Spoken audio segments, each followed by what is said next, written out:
Hello everyone, welcome to Elite Engineer. अब इस video के अंदर हम देखने जा रहे हैं थाइस्टर कंट्रोल रिएक्टर। तो बेसिकली थाइस्टर कंट्रोल रिएक्टर होता कैसे है, काम कैसे करता है, इसकी वेवफॉर्म कैसे आती है।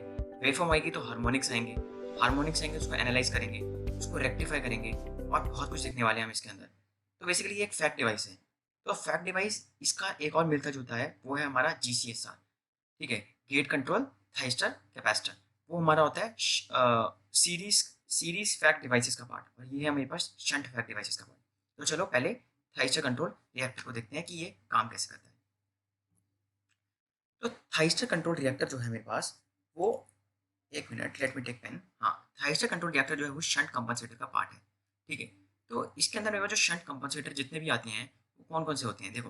पहला है थाइस्टर कंट्रोल रिएक्टर, दूसरा है थाइस्टर स्विच रिएक्टर, तीसरा है सेगमेंटेड TCR, चौथा है थाइस्टर स्विच कैपेसिटर। ये सब के सब मेरे पास शंट कंपनसेशन के पार्ट। बेसिकली इसके अंदर जो डिवाइस कंपनसेशन के लिए यूज़ करता हूँ वो है मेरे पास थाइस्टर। ठीक है, अब मैं थाइस्टर यूज़ क्यों कर रहा हूँ बेसिकली, क्योंकि ये हाई पावर रेटिंग के लिए, एप्लीकेशन के लिए यूज़ होता है और इसकी हाई करंट रेटिंग होती है। मीन्स, अब देखो क्या है, high power high current rating के लिए मैं थाइस्टर को यूज़ कर सकता हूँ। सिंपल सी बात में ये है, इसका सिंपल ऑपरेशन है। वैसे कि तो मुझे पता है कि ये सिर्फ हाफ कंट्रोल है, मतलब मैं इसको सिर्फ ऑन कर सकता हूँ, ऑफ नहीं कर सकता, बट इसका ऑपरेशन बहुत सिंपल है एज कम्पेयर टू GTO। क्योंकि मैं GTO जो है GCSC से ना बताया, इसका ही एक डुप्लीकेट पार्ट है। थाइस्टर कंट्रोल रिएक्टर का ही कह सकते हैं दूसरा पार्ट है, वो है GCSC, जो कि सीरीज कंपनसेशन का पार्ट है। उसके अंदर मैं जी का मतलब हो गया GTO। और GTO का जो है वो थोड़ा टफ ऑपरेशन होता है। क्यों? क्योंकि उसको ऑन भी करना होता है और ऑफ भी करना होता है। ठीक है, तो अब इसके अंदर हम पढ़ेंगे बेसिक, बिकॉज TCR जो होता है वो बेसिक बिल्डिंग ब्लॉक है किसका, स्टैटिक वार कंपनसेटर का। जब हम पढ़ेंगे स्टैटिक वार कंपनसेटर, आपको समझ में आ जाएगा कि मैं क्यों बोल रहा हूँ कि ये बेसिक बिल्डिंग ब्लॉक है। थाइस्टर कंट्रोल रिएक्टर जो है उसको मैं क्यों यूज़ करता हूँ, उसको मैं यूज़ करता हूँ to absorb the excessive reactive power in the system. देखो, ये मेरे पास हो गया ट्रांसमिशन, ये मेरे पास हो गया सिस्टम लोड हो गया, और ये मेरे पास ट्रांसमिशन लाइन हो गई। अगर इस ट्रांसमिशन लाइन के अंदर एक्सेसिव रिएक्टिव पावर है तो उसको एब्जॉर्ब करने के लिए मुझे क्या चाहिए, रिएक्टर चाहिए। तो मैं यहाँ पर एक रिएक्टर लगा दूंगा, ताकि यहाँ से जो रिएक्टिव पावर फ्लो करेगी वो इस रिएक्टर से फ्लो करके वो रिएक्टर इसको एब्जॉर्ब कर लेगा। ठीक है, सिंपल मेथड है इसका। बेसिकली इसमें क्या कहता हूँ, मैं इसको मैं अकेला यूज़ नहीं कर सकता। अगर आप एक बार सोचो कि मैं इसे अकेला क्यों नहीं यूज़ कर सकता, बिकॉज इसका इंडक्टिव नेचर होता है। ठीक है, इसका जो होता है वो इंडक्टिव नेचर होता है, और मेरी ट्रांसमिशन लाइन होती है वो भी इंडक्टिव होती है। आप देखो, इंडक्टिव और इंडक्टिव इफेक्ट जो होगा वो बहुत ज़्यादा होगा सिस्टम पे। तो इसको हमेशा मैं या तो थाइस्टर के साथ यूज़ करूँ, और मैं इसको कैपेसिटर के साथ यूज़ करके SVC में यूज़ करूँ, बिकॉज SVC भी एक बहुत अच्छा काम करेगा। तभी इसकी जो फंक्शनिंग है, तभी आजकल जो हम ट्रांसमिशन लाइन में इसको बहुत कम यूज़ कर सकते हैं, करते हैं एज़ कम्पेयर टू SVC। ठीक है, स्टैटिक वार कंट्रोलर कंपनसेटर। ठीक है, तो नॉर्मली यूज्ड विद TCR। ठीक है, मैं जैसे आपको बताया कि इसमें कैपेसिटर भी यूज़ होगा साथ में, तो अच्छा ये रिएक्टिव पावर को कंट्रोल कर सकते हैं। एब्जॉर्ब तो हो गई, और अगर जरूरत पड़ेगी तो सेंड भी कर सकते हैं विद द कैपेसिटर। तो thyristor control reactor consist of fixed air cold reactor of inductance cell and a bidirectional thyristor valve. मतलब जो इसकी कंस्ट्रक्शन है वो कैसी है, तो देखते हैं। तो देखो, इसकी कंस्ट्रक्शन है, एक रिएक्टर है, ठीक है, जिसके through IL amount of current flow करेगा, और वो IL जो है वो फंक्शन है किसका, अल्फा का। मैं क्या बोल रहा हूँ, अल्फा क्या है आपको मैं बताऊंगा। अल्फा इज अ, जो कंडक्शन करते हैं, देखो ये वेव हो गई, इसका जो डिले एंगल हो गया अल्फा। तो उस अल्फा से, इसके अल्फा के बाद हम जाके इसको शुरू करेंगे थाइस्टर को। देखो, अब मैंने क्यों बोला कि ये IL जो है अल्फा का पार्ट है। देखो, ये मेरे पास हो गया थाइस्टर, ये वाला पार्ट हो गया थाइस्टर का। ठीक है, इसके अंदर अगर मैं अल्फा डीले, अगर मैं इसको डीले एंगल देता हूँ, मान लो 91 डिग्रीज। ठीक है, 91 डिग्रीज का मैंने डीले एंगल दिया, तो मेरे पास ये 91 डिग्रीज बाद ही ये कंडक्ट करना शुरू करेगा, और तभी जाके इसमें से करंट फ्लो करेगा। ठीक है, अगर मान लो मैंने इसे कंडक्शन दिया ही नहीं, मतलब मान लो मैंने इसको अल्फा को जीरो कर दिया, मान लो मैंने अल्फा को 0 डिग्री दे दिया, अल्फा 0 दिया मतलब क्या हुआ, तो ये है ही नहीं, मान लो ये ओपन सर्किट हो रखा है। ठीक है, ऑल दो इंडक्टर कनेक्टेड है बट ये ओपन है, तो यहाँ करंट फ्लो ही नहीं करेगा। तो इसमें से कोई करंट फ्लो नहीं करेगा तो कोई रिएक्टिव पावर एब्सॉर्ब नहीं होगी। सो बेसिकली इसका जो करंट है वो जो अल्फा का पार्ट है, सिंपली कह सकते हो फंक्शन ऑफ अल्फा है। तो अवेलेबल थाइस्टर जो मार्केट में है हमारे पास, वो है 4 kV टू 10 kV। इसकी वोल्टेज रेटिंग, और 3 kA एंड टू 6 kA इसकी करंट रेटिंग। तो ये जो है फैक्टर ऑफ सेफ्टी को कंसीडर करके ही ये इसकी रेटिंग रखी गई है। ठीक है, तो इसकी बेसिकली कम रेटिंग ही मार्केट में अवेलेबल होंगे आपके पास। To meet the required voltage blocking and current in the real power series. तो देखो, इसको क्या बोलते हैं कि अगर मुझे कुछ रिक्वायर्ड अमाउंट ऑफ करंट और वोल्टेज ब्लॉकिंग को मुझे रखना है अपने सिस्टम के अंदर, तो मैं उसको सीरीज़ और पैरेलल कनेक्ट में लगा सकता हूँ। तो देखो, इसके अंदर मैं क्या कहता हूँ, अगर मुझे मान लो हाई वोल्टेज रेटिंग चाहिए, तो हाई वोल्टेज रेटिंग कैसे ले सकता हूँ मैं? अगर बहुत सारे थाइस्टर को मतलब मैं उसको सीरीज़ में लगा देता हूँ। ये हो गया 1, ये हो गया 2, ये हो गया 3, तो अब ये क्या होगा, वोल्टेज होगी इसके पास जो है डिवाइड हो जाएगी। देखो वोल्टेज जो होगी इसके पास डिवाइड हो जाएगी। तो मुझे अब कम-कम वोल्टेज रेटिंग के थाइस्टर चाहिए होंगे। तो ऐसे में वोल्टेज हाई वोल्टेज रेटिंग में इनको मैं ऐसे यूज़ कर सकता हूँ। अगर मुझे चाहिए हाई करंट रेटिंग में, तो मैं क्या करूँगा, इसको मैं पैरेलल में लगा दूँगा। तो देखो, अगर मैंने इसको पैरेलल में लगा दिया 1, ये 2 हो गया मेरे पास, ठीक है? ऐसे सो ऑन कंटिन्यू में लगा देता हूँ। तो देखो यहाँ पे I1 फ्लो करेगा, यहाँ I2 फ्लो करेगा। तो जैसे मैंने आपको पिछले केस के अंदर बताया कि मेरे पास इसके अंदर मैं इसी हाई वोल्टेज और हाई करंट के अंदर मैं इसे कैसे यूज़ कर सकता हूँ। तो ठीक है, आपको समझ में आ गया होगा कि अगर मैं पैरेलल में लगाऊँगा तो इसकी जो होगी वो हाई करंट रेटिंग के अंदर यूज़ कर सकता हूँ, और अगर मैं इसको सीरीज़ में लगाऊँगा तो इसको मैं हाई वोल्टेज रेटिंग के अंदर यूज़ कर सकता हूँ। ठीक है?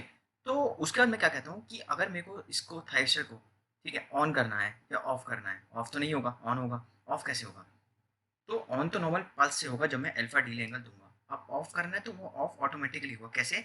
The wire automatically blocks immediately after the AC current crosses zero. तो ठीक है, देखो ये मेरे पास एसी वोल्टेज है, मान लो एसी वोल्टेज है। तो इसको अब क्या होगा, जैसे ही ये जीरो क्रॉसिंग पे कट करेगा, जैसे से करंट जो होगा जीरो होगा, तो ये मेरा थाइस्टर वॉल्व जो होगा वो ऑटोमेटिकली क्लोज हो जाएगा। ये इसका होता है ऑफ करने का तरीका। ठीक है, तो चलो नेक्स्ट देखते हैं। तो reactive power alpha current flowing through the inductor. अब देखो रिएक्टिव पावर जो होगी वो डायरेक्टली प्रोपोर्शनल होगी किसके, current flowing through the inductor. तो कुछ करंट फ्लो कर रहा है आई एल मान लो, जो कि फंक्शन है किसका, डीले एंगल का अल्फा। और ये जो है किसको कंट्रोल करेगा, रिएक्टिव पावर फ्लो को, कि मेरी रिएक्टिव पावर कितनी फ्लो करेगी या एब्जॉर्ब करेगी सिस्टम के अंदर या बाय द रिएक्टर। ठीक है, तो current in the reactor can be control from. अब देखो करंट जो होगा रिएक्टर के अंदर जो आ रहा है उसे मैं कैसे कंट्रोल कर सकता हूँ, उसको मैं मैक्सिमम से जीरो तक से कंट्रोल कर सकता हूँ। हाँ, कुछ भी चीज़ होती है मेरे पास कंट्रोल करने के लिए, उसको मैं मैक्सिमम से जीरो में कंट्रोल कर सकता हूँ। तो मैक्सिमम में कैसे कंट्रोल कर सकता हूँ, जब वैल्व मेरा फुली ऑफ होगा। ठीक है, ये वैल्व है मेरा, ये मेरे पास वैल्व है, अगर मैं इसे फुल्ली ऑफ कर दूंगा, ठीक है, मतलब इसे शॉर्ट सर्किट कर दूंगा, तो सारा करंट यहाँ से फ्लो कर जाएगा। सारा करंट यहाँ से फ्लो कर जाएगा, मतलब वो मैक्सिमम होगा। और अगर मैं इसको ओपन कर दूंगा, अगर देखो इसे मैंने ओपन कर दिया, तो ये जीरो करंट फ्लो करेगा। कम करेगा जब वैल्व बंद होगा, जीरो करेगा जब वैल्व ओपन होगा। तो इसको मैं कैसे कंट्रोल कर सकता हूँ, बाय फायरिंग एंगल कंट्रोल से इसको मैं मैक्सिमम से जीरो में कंट्रोल कर सकता हूँ। ठीक है, तो उसका आता है फायरिंग एंगल को मैं कहाँ से कहाँ तक वेरी कर सकता हूँ, ये मेरे पास पॉइंट है। तो देखो फायरिंग एंगल को मैं वेरी करूंगा फ्रॉम 90 डिग्री टू 180 डिग्री। कैसे, मैं आपको इसको फिगर से समझाता हूँ। ठीक है, तो देखो ये मेरे पास हो गई वोल्टेज अगर, ये पास हो गया क्या, वोल्टेज अगर। 1 minute, let me mark it with red, अच्छा लगेगा रेड से। ठीक है, करंट जो होगा, ठीक है, एक मिनट में पेन चेक करके दिखाऊं आपको जो करंट होगा।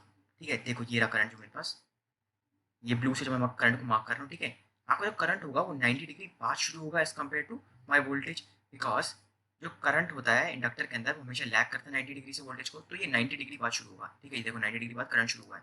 अब जो मैं अल्फा दूंगा, जो मैं डेली एंगल दूंगा, वो 90 डिग्री बाद ही तो शुरू होगी। ठीक है, तो मिनिमम मेरे पास होगा 90 डिग्री, और मैक्सिमम मैं कहाँ तक जा सकता हूँ, मैक्सिमम जा सकता हूँ 180 डिग्री तक। मैंने ये क्यों बोला, क्योंकि देखो 90 डिग्री के बाद आपने इसे अल्फा दिया, डीले एंगल दिया, फायरिंग एंगल दिया, तो ये आ गया मेरे पास अल्फा। उसके बाद अगर आप इसको और बढ़ाते रहेंगे बढ़ाते रहेंगे बढ़ाते रहेंगे, जैसे आप 180 तक जाएंगे, उसके बाद क्या होगा, ये इसकी जो करंट होगी वो ऑटोमेटिकली जीरो हो जाएगी। तो कोई यूज़ ही नहीं है 180 डिग्री के बाद फायरिंग एंगल को देने का, क्योंकि वो ऑब्वियस सी बात वो जीरो हो गया उसके पॉइंट पर। तो इसीलिए इसमें कहा है कि फायरिंग एंगल का जो टीसीआर को वेरी कर सकते हैं, वो 90 टू 180 तक कर सकते हैं। It can not vary from zero to 180। मैंने आपको बता दिया कि जीरो से 180 तक हम इसे कंट्रोल नहीं कर सकते। अगर जीरो से 180 तक कंट्रोल करने की बात कहते हो तो वो एसी वोल्टेज रेगुलेटर बन जाता है। ठीक है, so closure of thyristor valve is delayed with respect to the peak of applied voltage. ठीक है, तो देखो एक मिनट मैं पेन चेंज करके दिखाऊँ आपको। ये देखो ये मेरे पास हो गया क्या, पीक ऑफ अप्लाइड वोल्टेज। ठीक है, ये क्या है, पीक ऑफ अप्लाइड वोल्टेज, जिसपे कि मैक्सिमम वोल्टेज का पीक है। तो अल्फा को मैं इसके यहाँ से नापूंगा। ठीक है, closure of thyristor valve delayed with the respect to the peak of applied voltage. Peak of applied voltage से कितना डिले हुआ है, वो मेरे पास होगा डिले एंगल अल्फा। और इसका जो बीच वाला पार्ट है, मतलब ये और ये कंडक्शन इसमें हो रहा था हिस्सा, इसको मैं कहूँगा कंडक्शन एंगल, जिसको मैं रिप्रेजेंट करूँगा सिग्मा से। ये देखो ये वाला पार्ट है, ठीक है, समझे, ये हो गया sigma, that is my conduction angle. And this duration of the current conduction is controllable. और ये जो ड्यूरेशन है करंट कंडक्शन की, जिसके अंदर की मैं थ्रेशोल्ड को ऑन या ऑफ करूँगा, वो कंट्रोलेबल है बाय डिले एंगल अल्फा। ठीक है ना, और तो और इसमें एक ऑफसेट भी आता है, वो मैं आपको आगे बताऊंगा। तो ये ऑफसेट क्या है, देखो ये है मेरा ऑफसेट, ये है ऑफसेट, ठीक है। अब ये क्या ऑफसेट मैं बोल रहा हूँ, क्या बोल रहा हूँ, मैं आपको ये आगे बताऊंगा, कंफ्यूज नहीं करना चाहता, मैं आगे बताऊंगा। तो देखो ये मेरे पास आ गया wave form for the negative half. पहले मैंने बात करती पॉजिटिव हाफ की, ये है नेगेटिव हाफ। नेगेटिव हाफ में सेम होगा, after maximum peak of applied voltage से मैं डीले एंगल को देखूंगा, कितना डीले एंगल आ रहा है, अल्फा, ठीक है। ये मेरे पास हो गया डीले एंगल, और ये डीले एंगल हो गया, और ये मेरे पास हो गया कंडक्शन एंगल। यहाँ से यहाँ तक मेरे पास हो गया क्या, कंडक्शन एंगल। सेम है, पॉजिटिव हाफ और नेगेटिव हाफ सेम है, कुछ भी नहीं करना। अब आप देखेंगे current flowing in the thyristor valve, जब वो कंडक्ट कितना फ्लो कर रहा है। तो वोल्टेज की बात मैं करता हूँ, तो वोल्टेज जो होगी V M cos omega T होगी। अरे आप कहोगे मैंने तो साइन बोला था, नहीं, हम वोल्टेज को कॉस ओमेगा टी मानेंगे, बिकॉज कैलकुलेशन ईजी हो जाएंगे इससे, और कुछ नहीं। तो अगर मैं पॉजिटिव हाफ का मानता हूँ, मतलब पॉजिटिव हाफ कौन सा, ये वाला जो साइकिल मैंने कंसीडर किया है, अगर मैं इसको मानता हूँ, मैं क्या कहता हूँ कि वी जो होता है वोल्टेज अक्रॉस इंडक्टर का होता है L D I by D T, V equal to L D I by D T. और अगर मैं आई निकालता हूँ यहाँ से, तो आई कितना होगा, I equal to one by L integral alpha से कहाँ तक वेरी करेगा, ओमेगा टी तक वेरी करेगा, ठीक है। ये देखो एल्फा से ओमेगा टी तक वेरी करेगा। अगर आप पीछे केस में देखेंगे तो अल्फा से ओमेगा टी तक वेरी करेगा, ठीक है, वी टी डी टी, ठीक है। उसके बाद क्या होगा, वोल्टेज होगी वो वी टी होगी, वोल्टेज वी टी क्या है, V M cos omega T. V M cos omega T अगर मैं यहाँ डालता हूँ और इसको मैं इंटीग्रेट करता हूँ, तो मेरे पास कुछ ये आ जाएगा। आप करके देख सकते हैं, बहुत ईजी कैलकुलेशन है, कोई डिफिकल्टी हो तो आप बता सकते हैं, आई विल सॉल्व। तो उसको अब मैंने बताया कि आई एल एल्फा जो है वो वैलिड कहाँ से कहाँ तक है, एल्फा टू पाई। मैंने आपको बताया कि इसका जो कैलकुलेशन है वो अल्फा से पाई माइनस अल्फा के लिए यूज हो रहा है, पाई माइनस अल्फा मतलब यहाँ तक। तो ये ऐसा कुछ है अल्फा से ओमेगा टी, जिसके बीच में हमने इसे इंटीग्रेशन किया है, ठीक है, ये उसी के लिए ही वैलिड है।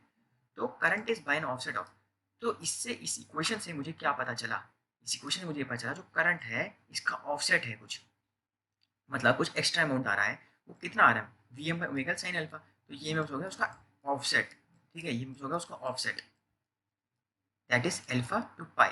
सिंपल है, इजी टू लुक है, समझ में भी आ रहा है, ठीक है।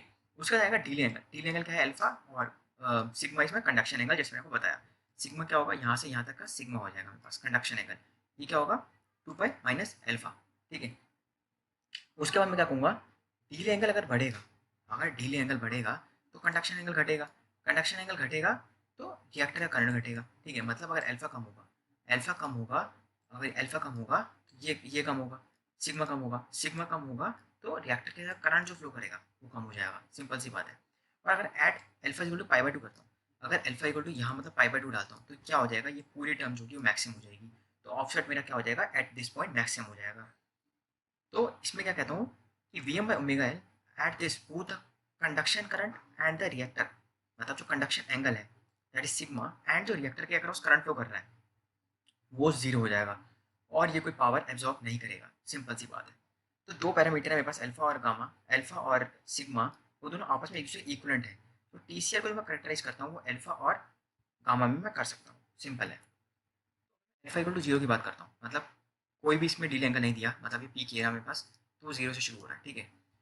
है ये मेरे पास हो गया पीक, उसका 30 डिग्री बाद मैंने उसे कंडक्शन शुरू किया है, तो अल्फा मेरे पास हो गया 30 डिग्री। और अब ये वाला आता है continuous firing angle. Continuous firing angle में होता क्या है मेरे पास, देखो कंटिन्यूस फायरिंग एंगल में क्या है कि मैं कंटिन्यूसली फायरिंग एंगल दूंगा, पहले अल्फा इक्वल टू जीरो, फिर alpha equal to alpha one, फिर alpha equal to alpha two, फिर alpha equal to alpha three, and alpha equal to alpha four and so on. इससे क्या होगा, मेरा current जो होगा, इसमें करंट जो होगा वो डैम्प होएगा, मतलब पहले इतना था करंट, फिर देखो थोड़ा कम हुआ, उसका देखो फिर कम हुआ, ऐसे कम हुआ, ऐसे कम होते होते ये डैम्प आउट हो जाएगा लास्ट में। तो इसका हम कब यूज़ करते हैं, फॉर डैम्पिंग पर्पस। वो कैसे होगा वो आपको आगे पता चलेगा, ठीक है। तो देखो अगर मैंने ऐसे यूज़ किया है इसको कंटिन्यूस फायरिंग एंगल से, मुझे इसे पता चला, या फिर मैंने इसे जब अल्फा 30 डिग्री यूज़ किया, तो इससे क्या होगा, मेरे पास हार्मोनिक आएंगे, बिकॉज शॉर्ट नहीं है, परफेक्ट नहीं है, मतलब क्या हुआ, कुछ परफेक्ट नहीं होगी, हार्मोनिक्स आएंगे। तो रिएक्टर के अंदर जो करंट फ्लो करेगा हाफ साइकिल के अंदर, पॉजिटिव हाफ साइकिल के अंदर, वो मेरे पास कितना था, I L is equal to V M by omega L sine omega T minus sine alpha, जिसमें अल्फा की वैल्यू कितनी थी, ओमेगा टी से, मतलब ओमेगा टी की कितनी वैल्यू थी, अल्फा से माइनस अल्फा, ठीक है। अब इसमें क्या करूँगा, find the fundamental component of Fourier series. अब इसे फंडामेंटल कंपोनेंट फाइंड करूँगा कितना होगा फोरियर सीरीज से। फोरियर सीरीज आपको पता है कितना होता है, summation of A N cos N omega T B N sine N omega T. मैं इसे फंडामेंटल निकालूंगा, एन की वैल्यू को 1 डाल दूंगा, मैंने एन की वैल्यू को 1 डाल दिया इधर इधर, ठीक है। तो उसमें मुझे चला ए वन की वैल्यू हो गई zero, because odd half wave symmetry आ गई, क्वार्टर वेव सिमेट्री आ गई। जब मुझे पता है ऑड सिमेट्री आ गई और क्वार्टर वेव सिमेट्री आ गई, ऑड का मतलब क्या होता है, सिर्फ साइन का कंपोनेंट आएगा, कॉस का नहीं आएगा। तो इसमें क्या होगा, बी वन वाली टर्म आएगी। अब बी वन को मैंने निकालने के लिए, बी वन का फॉर्मूला क्या होता है, two by pi alpha two pi minus alpha, I omega T sine omega T D omega T, ठीक है। आई ओमेगा टी मेरे पास क्या था, I omega T V M sine omega T minus sine alpha, ये वाली term थी, ठीक है। तो इस वाली वैल्यू को उठा के मैंने यहाँ डाल दिया, इसको मैंने उठा के यहाँ डाला और इसको ये आ गया मेरे पास, और इसको मैंने यहाँ पे साइन साइन ओमेगा टी डाल दिया, इसको अंदर मल्टीप्लाई कर दिया, कितना आ गया sine square omega T sine alpha sign omega T. इस अगर इंटीग्रेशन को सॉल्व करूंगा तो मेरे पास कितना आ जाएगा, two by pi V M by omega L, ये पूरी टर्म आ जाएगी हमारे पास, ठीक है। तो उसके बाद हम क्या करेंगे, इस वाले बी वन को उठा के अगर मैं यहाँ डालता हूँ, इस वाले बी वन को उठा के देखो मैं कहाँ लेके जा रहा हूँ, अगर मैं यहाँ डालता हूँ बी वन को, तो मेरे पास आई एल ओमेगा टी मतलब करंट जो होगा फंडामेंटल कंपोनेंट, कितना आ जाएगा टू बाई पाई, मतलब ये वाली पूरी टर्म आ जाएगी पूरी की पूरी, इसके साथ एक साइन ओमेगा टी की टर्म ऐड हो जाएगी, बिकॉज हम बी वन निकाल रहे थे, बी वन, ये हम बी वन निकाला था, बी वन के बाद हमने यहाँ इसमें टर्म डाल दी, तो मेरे पास फंडामेंटल कंपोनेंट ऑफ करंट आ गया। आता है पीक करंट, पीक करंट कैसे निकालूंगा, पीक करंट कैसे निकलेगा मेरे पास, जो मेरे पास ये वाली टर्म थी इसके अंदर अगर मैं साइन ओमेगा टी हटा देता हूँ तो मैं पीक करंट, पीक कंपोनेंट बचता है, तो ये मेरे पास हो गया पीक कंपोनेंट। अगर मैं इसको अंदर मल्टीप्लाई कर देता हूँ, ठीक है, मतलब क्या हुआ कि देखो पीक ऑफ एल्फा, तो ये आ गया वी एम, और ये पूरी टर्म को अगर मैं ले लेता हूँ, ठीक है, एक मिनट,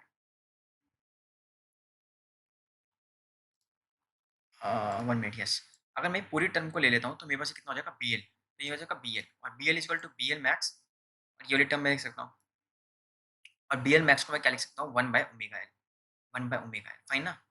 इसमें कोई डाउट हो तो आप बता सकते हैं, I will explain this one more time, fine.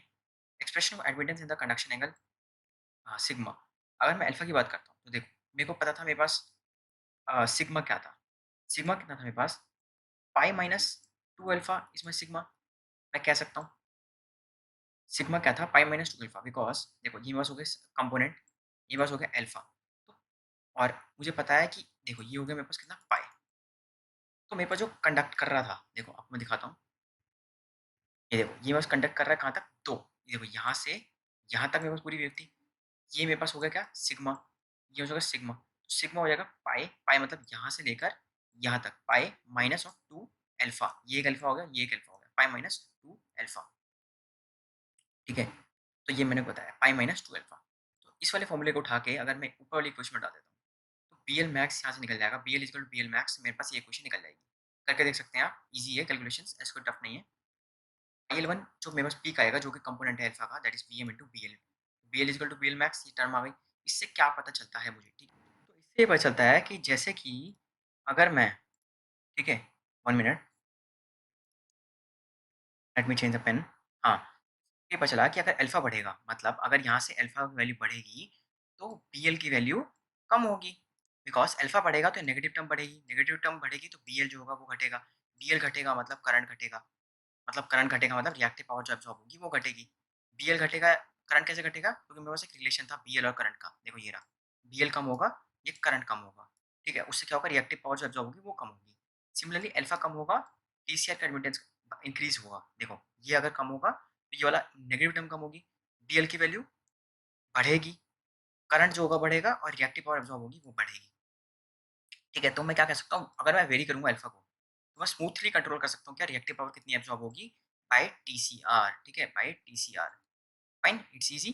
उसके बाद ये मेरे पास होता है करंट का relation with delay angle control, अगर मैं इसको एक्सेल शीट में बनाऊंगा तो मेरे पास ये कुछ ऐसा कर्व आएगा, मैं ऐसा कैसे कह रहा हूँ क्योंकि मैंने इसे बनाया, अगर आप चाहें तो मैं आपको, बेसिकली ये है मेरे पास कर्व, ठीक है, जो मेरे पास कर्व आया है, जिसको मैंने ये ड्रॉ किया था अपने असाइनमेंट के लिए, फाइन।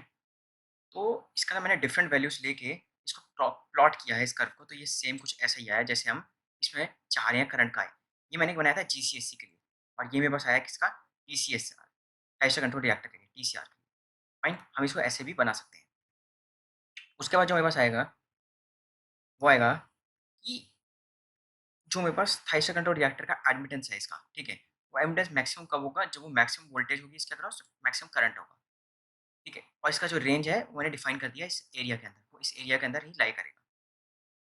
उसके बाद अगर मैंने इसका हार्मोनिक एनालिसिस जब किया था तो मुझे क्या पता चला था, when we change alpha so we have different displacement power factor, ठीक है, तो अगर अल्फा की वैल्यू ग्रेटर देन 0 होगी तो non sinusoidal current waveform flow करेगा रिएक्टर के अंदर, कंपोनेंट फ्लो करेगा, प्लस साथ में कुछ हार्मोनिक्स भी आ रहे थे। उसका बाद आएगा हाफ वेव सिमेट्री, आठ हार्मोनिक प्रेजेंट थे, एम्पलीट्यूड जो कि फंक्शन था अल्फा का, मैंने अब ये इसमें एनालाइज किया था हार्मोनिक एनालिसिस के अंदर, ठीक है। एन था 2k प्लस माइनस 1 था, उसका के की वैल्यू आ जाएगी 1 2 3 4, जब हम बढ़ाएंगे तो डिफरेंट हार्मोनिक्स प्रेजेंट होंगे, जिसमें से मुझे पता चला हार्मोनिक एनालिसिस करने के बाद कि जो डोमिनेंट हार्मोनिक था, जो डोमिनेंट हार्मोनिक है, वो थर्ड हार्मोनिक है। जैसे मैंने आपको अभी एक्सेल शीट बताई, एक्सेल शीट से ही आप इसको भी बना सकते हैं, ठीक है? By varying different delay angle और ये फंडामेंटल कंपोनेंट। उससे हमको चला कि fundamental component of third harmonic ज़्यादा है as compare to my fundamental component, ठीक है? तो मैं क्या करूँगा, अब थर्ड हार्मोनिक को रिमूव करना है। अब इसको रिमूव करने के क्या-क्या मेथड्स हैं वो देखेंगे। अब वो मेथड टू डिक्रीज़ हार्मोनिक के लिए पहला तो है कि मैं उसको डेल्टा कनेक्शन में लगा दूँ थ्री फेज़ टीसीआर को।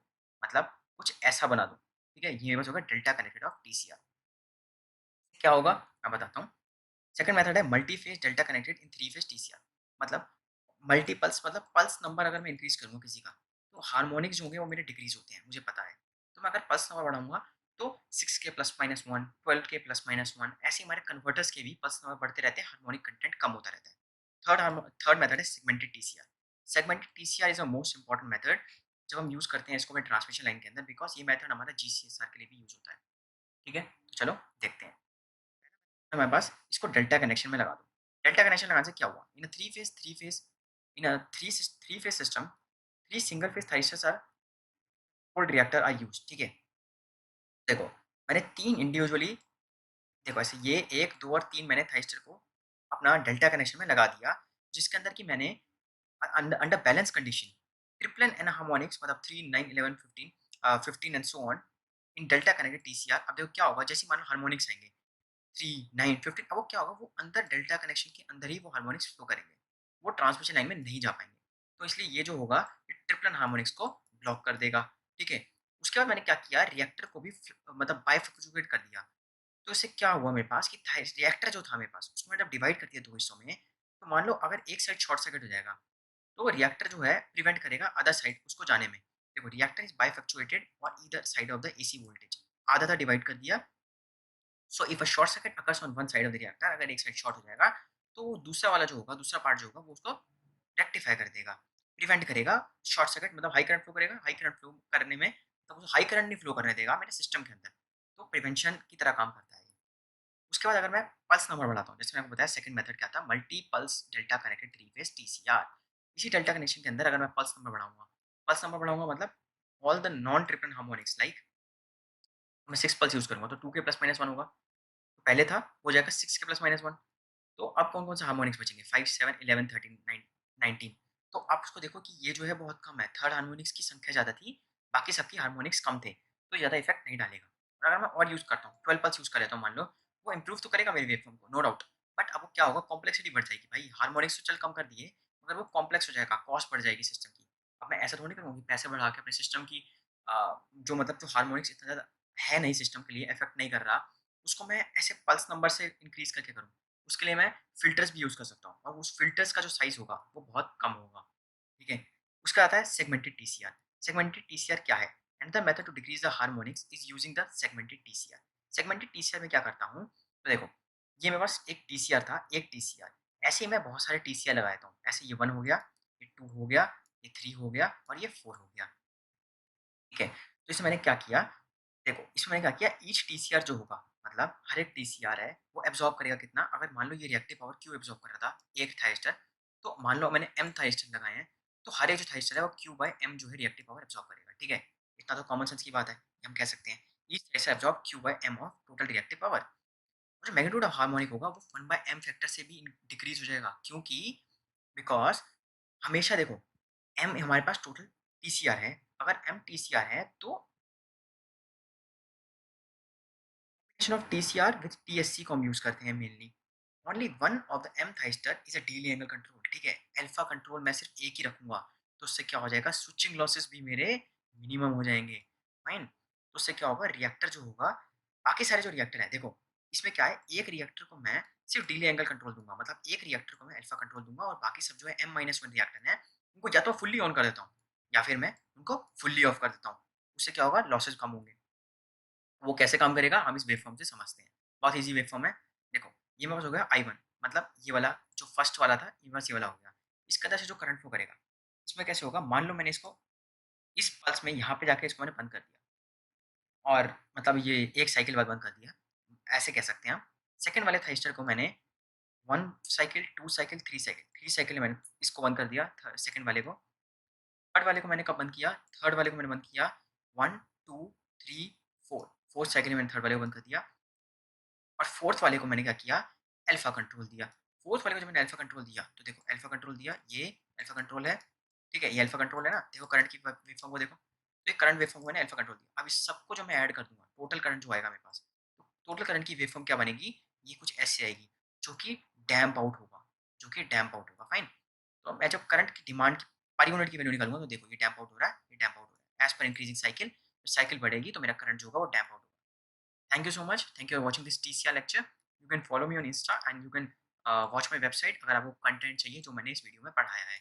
मैं उसको पीडीएफ फाइल में अपलोड कर दूंगा, आप इस वेबसाइट पे जाके उसको यूज़ कर सकते हैं। It's free to use website, इसमें कुछ भी नहीं है, आपको बस क्लिक करना है लिंक पे, वो आपका डाउनलोड पे शुरू कर देगा। Thank you so much guys, thank you for watching this.